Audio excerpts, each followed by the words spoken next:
Are you ready for the traffic apocalypse? Are you ready? Have you stored up your food? Have you stored up your gas? Have you put away your pets? Are you ready for the traffic apocalypse, which is coming for all of us tomorrow here in Southern California? It's Later with Mo Kelly, KFI AM 640 live everywhere on the iHeartRadio app. You've heard by now that just about anything with four walls and an entrance is going to be hosting an event tomorrow. Tomorrow day, tomorrow evening, and tomorrow night. Most notably, the World Series, Game 1, Dodger Stadium. And if you're not of a certain age, you may not understand just how special this particular World Series is. I get it. You may say, okay, it's just another World Series. Yeah, I've been a Dodger fan for 20 years. Big deal. They won the World Series in 2020. Let me give you some perspective.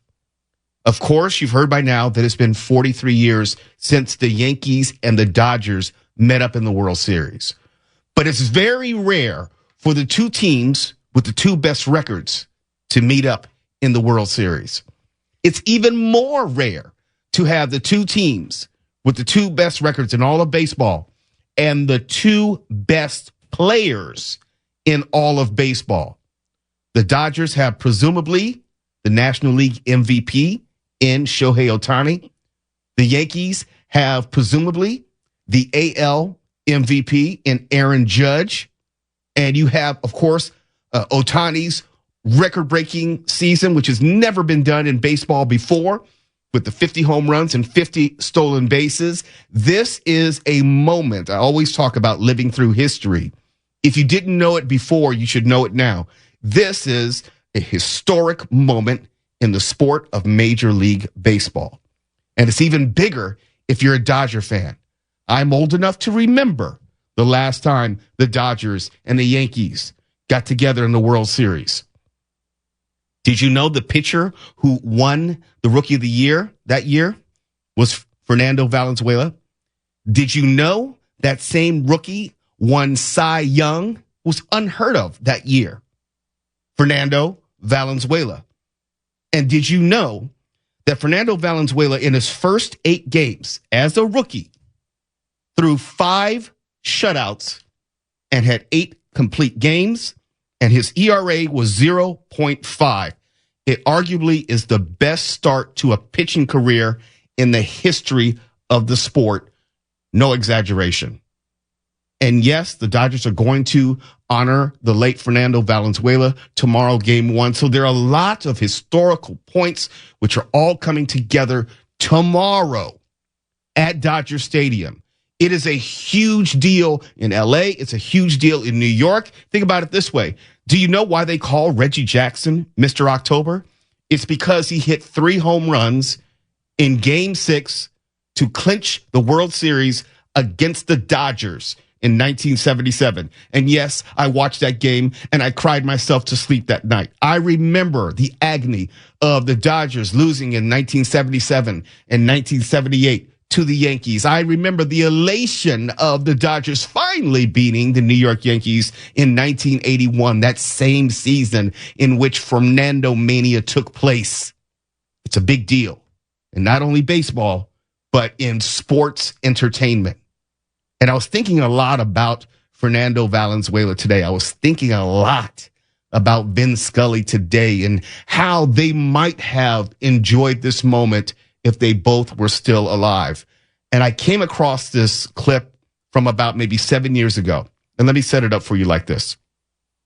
Vin Scully had gone out to the mound, and he was going to, at least as far as we thought, throw out the first pitch for the game. That's all I'll tell you. Listen to this. Oh, wait a minute. Oh, my gosh. I think I hurt my rotator cuff. I can't do it. I apologize. I'm really sorry. But like all the managers in this game, I'm going to have to go to the bullpen. I need a left-hander to come out here and help me. Is there a left-hander down here? Oh, Oh, my gosh. Fernando Valenzuela.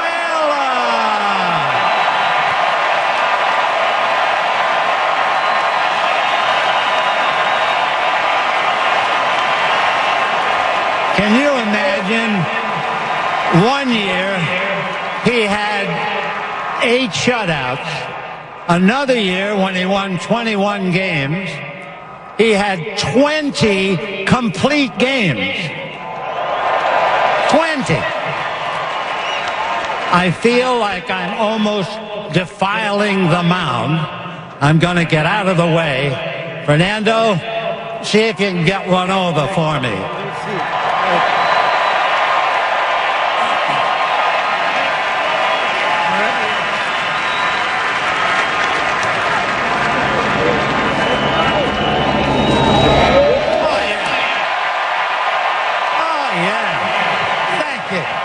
Tomorrow is going to be an impactful day for Angelinos. Tomorrow is going to be a memorable day. And for many reasons. If you're like me and you grew up a Dodger fan, there's probably a familial or parental connection. I can't think of the Dodgers without thinking about my late father. He was the one who introduced me to the Dodgers. He was the one who took me to Dodger games, took me to watch Fernando Valenzuela pitch, took me and explained how to score a game. And these are the memories and thoughts that I'm quite sure you're going to have as well, because I know that my memories aren't exclusive to me. You may remember when the Dodgers clinched the pennant, I had Brian Blackmore, who is the assistant program director for our partner station, AM 570 LA Sports, where you will be able to listen to all the Dodgers action during the World Series. And we told you the story of how our fathers were the same age. They were born the same week. They passed the same week. They loved the Dodgers their whole lives, and it's almost like they were the same person. But for many people here in Southern California, tomorrow will be a way to not only remember the past, but also salute the present. It's going to be a very, very emotional moment, given that in 1981, the Dodgers and Yankees last met in the Fall Classic. How much was on the line in 1981. The feeling back then was the Dodgers just could not beat the Yankees. The Dodgers would always choke. If you're old enough to remember, in 1978, they thought they were going to break that Yankees curse back then. The Dodgers won the first 2 games and lost the next 4. And then in 1981, they were able to break through because of players like Fernando Valenzuela. This hasn't been seen in baseball, given the stakes, given the history, given the tradition of both franchises, given that you have a Shohei Ohtani and Aaron Judge. Both of them are in their prime, at the top of their game, having fantastic seasons. They will be both first ballot Hall of Famers when all is said and done. You can quote me on that. And this is going to probably be, let's just say definitely be the highest rated World Series of all time, because there is so much from the history to the present, which is going to just overwhelm all of us in this moment. If you are just a fan of sports, you don't even have to be a baseball fan. If you're just a fan of sports, you will not miss this World Series, because not only do you have these great historical figures playing the game, but there is something special which is going to happen during these games, and history is happening right in front of us. I hope you don't miss it and don't have to hear about it from someone else. I hope you don't miss it and then have to go to YouTube and see it secondhand. I hope you don't miss it and say, oh my gosh, I should have listened to Mo and actually watched the game and watch history as it was happening live. Because this, you should know in advance, is going to be one of the greatest moments in baseball history because of all the things which have led up to this very moment. It's Later with Mo Kelly, KFI AM 640, live everywhere on the iHeartRadio app. And when we come back, we got to tell you why it's not just me. It's probably you too. Why we're all freaking out about going back to standard time and how that has physical implications. In fact, people are having heart attacks because of the change back to standard time. We'll tell you why, and we'll tell you where in just a moment. You're listening to Later with Mo Kelly on demand from KFI AM 640. If you're like me, you're probably freaking out right now but at least you're not alone. There's a new poll which finds that 2 in 5 Americans, that's me and maybe Stefan probably, 2 in 5 will experience daylight saving scaries, as they're called, when we're preparing to fall back in November. It's just about maybe a week and a half away. The survey of 2,000 Americans revealed that 40% feel a sense of dread when preparing to set their clocks back by an hour. And this feeling lasts much longer than just 1 day or two after the time change. The results of the poll also find that this sense of dread sets in about 11 days prior, as in like today, to daylight saving time ending. Starting around October 23rd this year, as in yesterday. When did I talk about this? I talked about this yesterday. It's exactly. I felt this. This is speaking to me. This is about me. It starts October 23rd, and we won't get over it, the people who are suffering from it, until about 13 days after the fact. It's like jet lag, but longer and different. 13 days, and you won't be back to normal until November 16th. And that is assuming that you actually survive it. And I found this report, and this is from last year, so it may sound off, it may throw you off a bit, but it's from last year, talking about how there is an actual physiological response to daylight saving for a number of reasons, and also the legal fight, political fight, to have us either stay at standard time or remain at daylight saving time the whole year long. But we tried, we got it through the Senate, but the House would not pass it. And so we are stuck with going back and forth even still. Nearly all of us will set our clocks back 1 hour. It's part of the twice-a-year ritual of alternating between daylight saving time and standard time. But as William Brangham reports, there's a movement underway to do away with this process once and for all. Sign me up. Like almost all of us in the country, Scott Yates is about to set his clocks back 1 hour, as we do every fall when the nation falls back to standard time. But Yates, like a growing number of Americans, is sick of it. You know, if somebody snuck into your house and changed your alarm clock so it went off an hour earlier than your body was expecting, you would be so mad. Absolutely. And yet the government does it every year. That's not exactly a great analogy. No one's sneaking into your house. It's like we know it's coming. It's November 3rd. It's not going to sneak up on us. You can plan your day by it. You can literally put it on your calendar. That Saturday night / Sunday morning at 2 a.m. You can not even have to worry about it. Our clocks are sophisticated enough now where you don't have to do anything. They'll change on their own. I get the point they're trying to make, but it just doesn't fit the analogy. Expecting. You would be so mad. Absolutely. And yet the government does it every year. We're also sleep deprived. We don't really know how to respond. In every state except Arizona and Hawaii, clocks spring forward in early March to start daylight saving time and fall back in early November to begin standard time.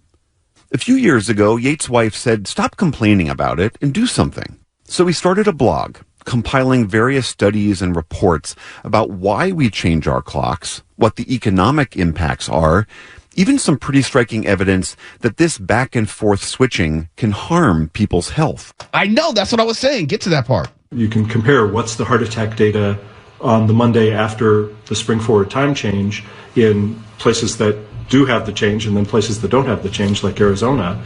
And they don't have a spike in heart attacks on that Monday morning after in Arizona, and they do everywhere else. And so it becomes really pretty clear evidence. Okay, daylight saving time is killing people. It's killing people. People are dying of heart attacks because of daylight saving time. It is a menace, and it needs to be stopped. We need to do something to make sure that we never have to go through this again. I am tired of coming to work in the dark and leaving in the dark, waking up in the dark from November to about April, okay? But what happens to you? I mean, I hear this dude making my these blood wild pressure claims goes up. I have a dour, sour mood. I'm quite sure I get sad and depressed. And, you know, isn't that enough?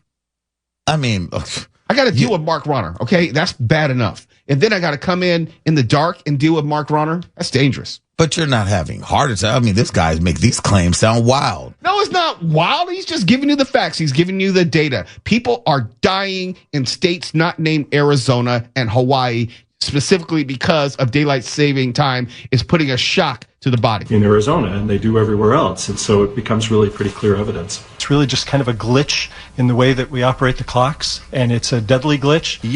It's a deadly glitch. Deadly. People are dying. What is it with you, Tuwala? Don't you understand? People are dying out there just because of this. Really far-fetched.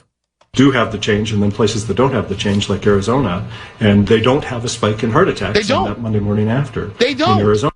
The science is the science. I don't know what you're trying to disagree with. People are not dying in places of heart attacks where they don't have daylight saving changeover. You can compare what's the heart attack data on the Monday after the spring forward time change. The Monday after, we're talking about 24 hours after we change our clocks, so they change naturally. People are dropping dead. Just bam.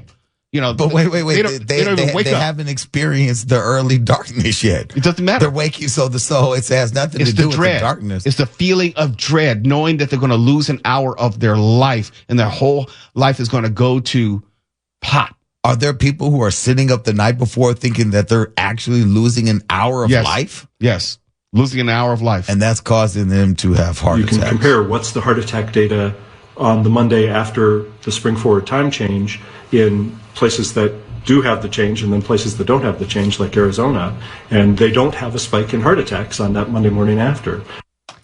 Look, the science is the science, okay? I trust the science. This sounds like a guy just saying it. It doesn't sound like a scientist. I believe science. Do you have any contrary data? I didn't think so. You can compare what's the heart attack data on the Monday after the spring forward time change in places that do have the change, and then places that don't have the change, like Arizona, and they don't have a spike in heart attacks on that Monday morning after in Arizona, and they do everywhere else. And so it becomes really pretty clear evidence. Arizona is a great American state, arguably one of the greatest, if only because they get it right.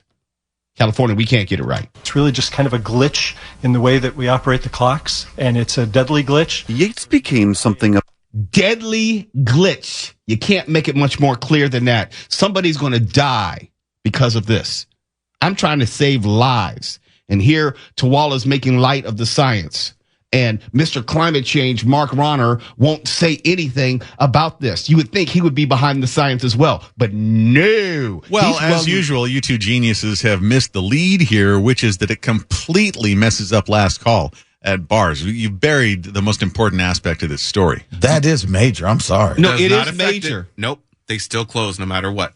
That's not true. And it is true because this is personal experience on my part. Personal experience on my point. I picked up people who it goes back and they still have to get out of the bar. But isn't that the choice of the individual bar and bartender, whether they decide to stay open the extra hour?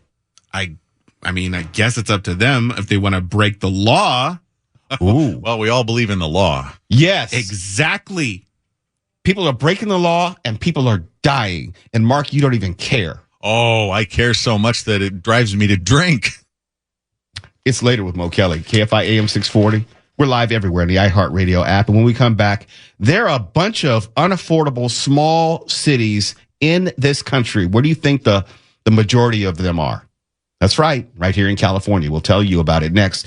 You're listening to Later with Mo Kelly on demand from KFI AM 640. Let's talk about unaffordable small cities here in the United States. Wallet Hub has ranked the quality of life in 1,300 small U.S. cities. And I'm talking about populations of 25,000 to 100,000 people. Of those 1,300 small U.S. cities, 213 were from California. And you know that California probably is dominating the list of the unaffordable small U.S. cities. So let's just see if your favorite small California city is more unaffordable than just about everywhere else in the country. So coming in at number 17 is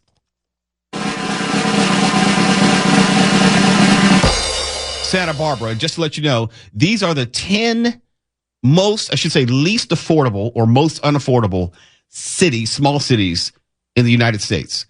These are the top 10 as they relate to California. Santa Barbara comes in at number 17. Number 9 of the California cities on this list.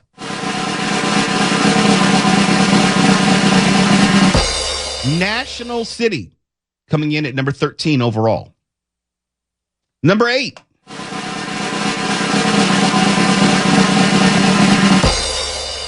San Luis Obispo coming in at number 12 overall.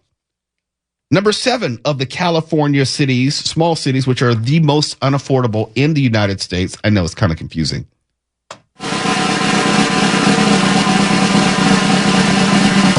The city of Bell, number 11 overall.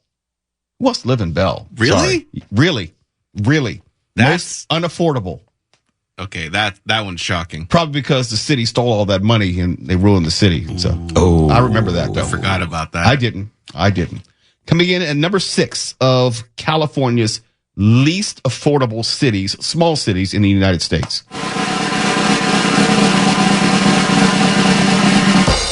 Does anybody know where Maywood is? It's number 10 overall. Maywood? Never been like there. A TV city? I feel like I heard it, but I don't know where it is at all. I have no idea where Maywood is. Neither do I assume it's up north and east. Probably. Do we pass it on the way to producer Kiana's wedding? Probably. Maybe. Yeah. Probably. That's it sounds like, yeah. That's a possibility. Wait a minute, I think we did.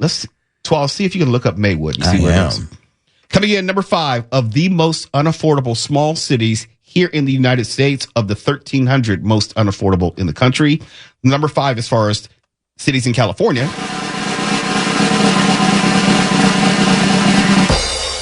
Santa Monica, number 8 overall as least affordable in the country of small cities. And it's kind of misleading. Small cities, they're saying between 25,000 and 100,000 population. I mean, well, first of all, no joke. Obviously, it's going to be at the top. But, yeah, it is relatively small. It's relatively small, yeah. Yeah. Yeah, and Santa Monica is definitely unaffordable. Oh, yes. Thanks to Silicon Beach and other industries which have moved to Santa Monica, they have put a lot of money into the pier and 3rd Street Promenade. Beautiful. Not affordable. Not at all. Coming in at number 4 of California cities and number 7 overall.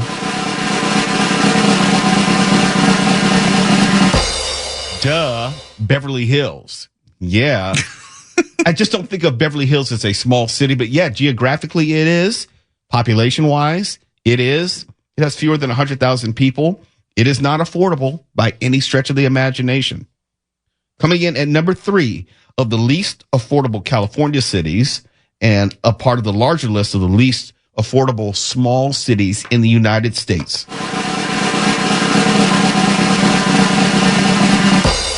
How is it Huntington Park is less affordable than Beverly Hills? What? Those houses over there have gone through the roof. Well, but Hancock Park, yes. Huntington Park, no. No. Don't tell me Huntington Park is more expensive or less affordable than Beverly Hills and Santa Monica. It's become more exclusive, yes. Probably the most shocking. Okay.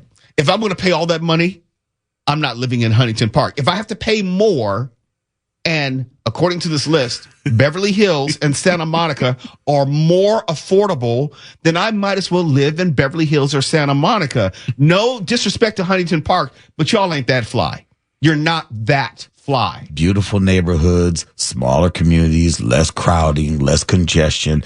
Beverly Hills, all the traffic, everyone going through there. Santa Monica, all the homelessness. I didn't say it wasn't beautiful. I'm saying affordable, as in people are willing to pay more money for Huntington Park than Beverly Hills. Because once upon a time, Beverly Hills was super exclusive. You couldn't get in there. Show me what the average home price is in Huntington Park. Look, I'm still looking up Maywood. I've got Maywood for you. You need to Google faster. Where's Maywood? Maywood is surrounded by Bell, Vernon, and Huntington Park. Wait a minute. Maywood is like Southern California, not too far from here? Yes, 26 minutes from us. I didn't even think about that. Yeah, it is close to Bell. Yes, 26 minutes from us. It's bordered by Bell on the south, Vernon on the north and west, and Huntington Park on the southwest. What is that, like the 710? Well, without traffic, 20 minutes. Oh, yeah, right off the 710. Yeah, right off the 710. Wow. Maywood. That's a thing? It's a thing. So Maywood and Huntington Park, they got them $5 million homes or something? They have small to. cities, as far as small cities go. Wow. Okay, that's number 3. Number 2 of the California least affordable small cities against the larger list of the 1,300 least affordable small cities is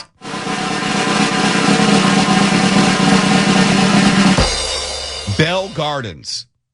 Stop lying to me. Don't tell me Bell Gardens costs more than Beverly Hills. No. I'm quite sure there's some beautiful homes, and they're probably very expensive.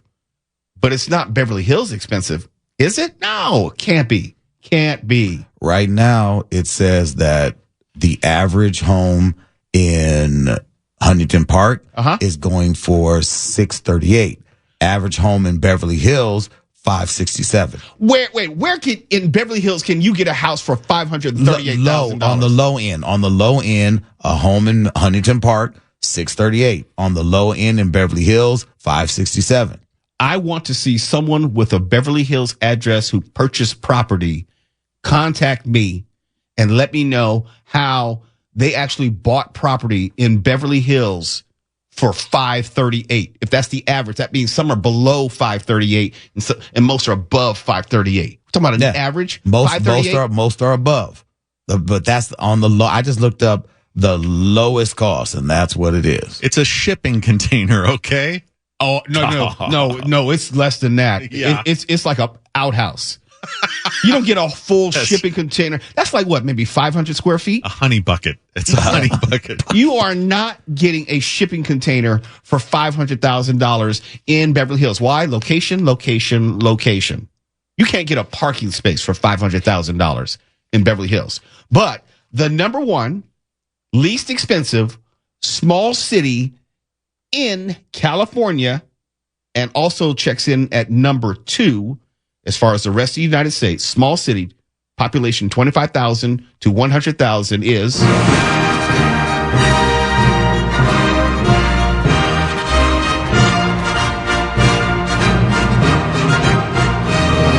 now this one I actually agree with. West Hollywood. I agree with this. Oh yeah. You're directly bordering Beverly Hills. And yeah, I got some friends who live over there. Yes, it's that expensive now. And every business wants to open up there because that's where you're going to like explode. Mm-hmm. Yeah, I agree with that one. Yep. If you're wondering which is the least expensive, the most affordable small California city, comes in at number 302 of 1,300, and it's Beaumont.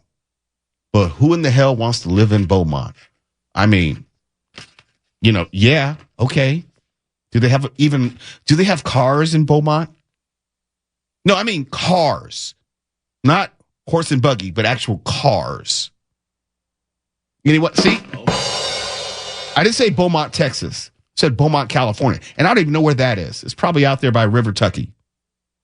Going towards the Nevada border or something. I don't know. All these obscure places. I've lived here my whole life. Didn't know that Maywood was only 20 minutes away from me. Wherever I lived, Maywood was already 20 minutes away. If someone came up to me and said, Mo, hey, why don't you come by the house? Sure, we can watch the Super Bowl and everything. Just let me know where you live. Maywood. What? Yeah, Maywood. It's right off the 605. May what? You mean Inglewood? No, I meant Maywood. Nothing. Crickets. Maywood, I've never heard of. And it's a real city of more than 25,000 people. Sorry to disrespect Maywood, but never heard of you. It's Later with Mo Kelly, KFI AM 640, live everywhere on the iHeartRadio app. And McDonald's has had a really, three more reallys, really bad week. It went from bad to really bad. And now we have more and more E. coli to talk about. And that's next. You're listening to Later with Mo Kelly on demand from KFI AM 640. I don't remember a worse week for McDonald's. It's not something I usually eat anymore. I have McDonald's maybe at most once a month, once every other month, and it's breakfast food, and it's usually breakfast at night to piss off Mark Runner. You believe in nothing. You're a nihilist. Yes, I am. But anyhow, I do love breakfast at McDonald's. That's the only thing that got me through the pandemic, because they had all day breakfast for a while.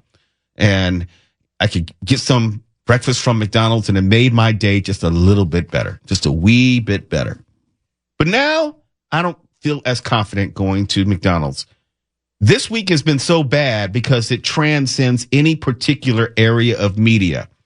First, there was the conversation about whether Vice President Harris had fabricated her resume, whether she actually worked at McDonald's back in the early 1980s. Why that was a big deal, I have no idea. But that story was out there, to which you had former President Trump try to mock her by working the fries at a closed restaurant for about 15 minutes, and it was a photo op, and that got into the news cycle. And then after that, you might have noticed that the stock price for McDonald's had a precipitous drop just because of the negative press surrounding the politics associated with McDonald's of the moment.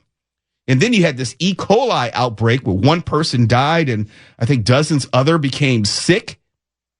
And today, Eric Stelly, who filed a lawsuit in Cook County Circuit Court in Illinois, says that he ate food from McDonald's Greeley, Colorado location back on October 4th, and 2 days later began experiencing nausea, stomach cramps, and dehydration, all symptoms connected to E. coli poisoning. On October 8th, Stelly sought medical attention, and doctors confirmed that he had E. coli poisoning. On Tuesday of this week, the CDC announced that quarter pounders sold at McDonald's locations across the country, not just Colorado, but across the country, have been or may have been contaminated with E. coli. The CDC said at least 49 people have contracted E. coli, including one person, as I told you, who died, and 10 who were hospitalized. Listen to this. This morning, as global restaurant giant McDonald's grapples with a deadly E. coli outbreak and the FDA investigates raw onions as well as the beef served on the quarter pounder as the potential source. This is the Quarter Pounder.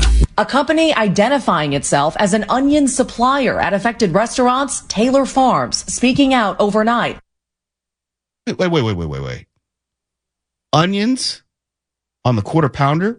I've been to McDonald's many times over the years. Correct me if I'm wrong. The onions on a quarter pounder come from the same onion stash that are on the hamburgers, right? And the cheeseburgers, right? They're not special onions for the quarter pounders. It's just the onions that they grill and everything. Am I wrong? I think they're the same onions. I don't know about the onions, but coincidentally, just days before this all went down, I was looking up what was going into the foods, and I had read that the quarter pounder was the only thing on the menu at McDonald's that's fresh and not frozen. And so I'd kind of made a mental note to myself, okay, if you ever go back to a McDonald's, that's what you get. Apparently, that's not what you get. But they're saying it's the onions as one of the, not a condiment, but a topping. I thought it was the same onions that they use on all the burgers. Because I've had a quarter pounder many times. I've had the regular hamburgers and cheeseburgers. I didn't know that there was any real difference between the onions. And so if the problem is with the onions, and it's the same onions that they put on all the burgers, I don't think of a reason why they would have a special onion that they would put on the quarter pounder because they taste exactly the same. It would stand to reason that all of the burgers would then be susceptible to being contaminated. Yeah, this is very confusing. We need some sort of fast food Columbo to get to the bottom of this. This morning, as global restaurant giant McDonald's grapples with a deadly E. coli outbreak and the FDA investigates raw onions as well as the beef served on the quarter pounder as the potential source. This is the Quarter Pounder. A company identifying itself as an onion supplier at affected restaurants, Taylor Farms, speaking out overnight, saying in a statement to Bloomberg, Taylor Farms Colorado had removed yellow onions from the market produced out of our Colorado facility, adding the company continues to work closely with the FDA and CDC during the investigation, and saying in the statement it hasn't found traces of E. coli yet, but decided to pull the products out of an abundance of caution.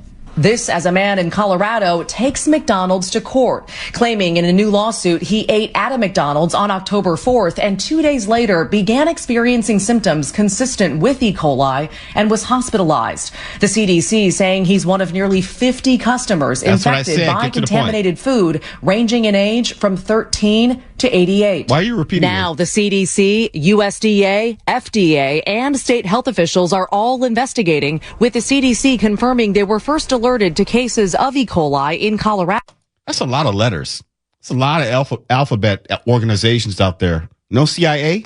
Now the CDC, USDA, FDA, and state health officials are all investigating, with the CDC confirming they were first alerted to cases of E. coli in Colorado nearly 2 weeks ago. The agency applauding McDonald's for pulling the Quarter Pounder from the menu. Wait a minute. Applauding? You get credit for doing the simple right thing? Thank you for taking the poisonous burgers off the menu. Thank you for doing that. May we have another? Thank you for actually doing the right thing. The agency applauding McDonald's for pulling the Quarter Pounder from the menu after it was identified as the source. Do you expect numbers to keep going up amid this outbreak?